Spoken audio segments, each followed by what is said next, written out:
மாவட்டம் குத்தாலத்தை அடுத்து சேத்திரபாலபுரத்தில் பழமை வாய்ந்த காலபைரவர் ஆலயம் அமைந்துள்ளது. நாய் வாகனமின்றி மேற்கு நோக்கி அமைந்த இந்த ஆலயம் காலபைரவரின் 108 நாமாவளியில் சேத்திரபாலாய போற்றி என்று கூறும் அளவிற்கு புகழ் பெற்றதாகும். பைரவரின் சூலாயுதம் இந்த ஆலயத்தில் கிடைக்க பெற்றதால் ஆனந்த கால பைரவராக வீற்றிருப்பதாக புராணம் கூறுகின்றது. அர்ஜுனன் வழிபட்டதாக புராணம் கூறும் இந்த கால பைரவர் ஆலயத்தில் பங்குனி மாத தேய்பிறை அஷ்டமி சிறப்பாக கொண்டாடப்பட்டது. திருமண தடை நீங்கவும், நினைத்த காரியம் கைகூடவும் தேங்காய், பூசணிக்காய், பாகற்காய் இவற்றில் தீபமிட்டு காலை முதலே ஏராளமான பக்தர்கள் ஆலயத்தை சுற்றி 11 சுற்றுகள் வலம் வந்து வழிபட்டனர். தொடர்ந்து பக்தர்களுக்கு பிரசாதங்கள் வழங்கப்பட்டன.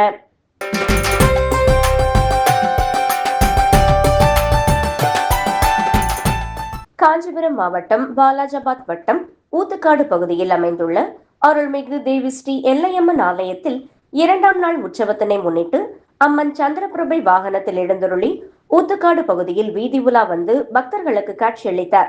ஏராளமான பொதுமக்கள் அம்மனுக்கு தீபம் காண்பித்து தரிசனம் செய்தனர்.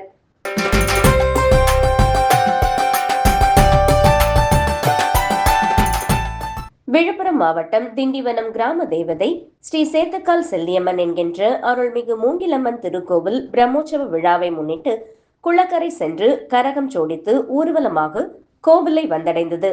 தொடர்ந்து விக்னேஸ்வர பூஜையுடன் ஆரம்பிக்கப்பட்டு ஆலய மூலவர் மற்றும் உற்சவர் ஸ்ரீ மூங்கிலம்மனுக்கு காப்பு கட்டும் வைபவம் நடைபெற்றது. அதனைத் தொடர்ந்து விரதமிருந்த பக்தர்களுக்கு காப்பு கட்டும் நிகழ்வு நடைபெற்றது.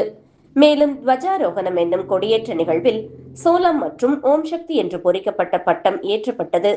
தொடர்ந்து வண்ண மலர்கள் கொண்டு அலங்கரிக்கப்பட்ட உற்சவர் ஸ்ரீ மூங்கிலம்மனுக்கு கற்பூர ஆரத்தி காண்பிக்கப்பட்டு கோவில் உட்பிரகாரம் வலம் வந்து முத்து பல்லக்கில் பக்தர்களுக்கு காட்சியளித்தார்.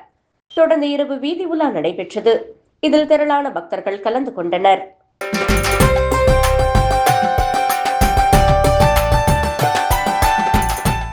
நெல்லை மாவட்டம் அம்பாசமுத்திரத்தில் அருள்மிகு அகத்தீஸ்வரர் சுவாமி திருக்கோவிலில் நடைபெற்று வரும் பங்குனி பிரம்மோற்சவ திருவிழா கடந்த 5ஆம் தேதி கொடியேற்றத்துடன் தொடங்கியது.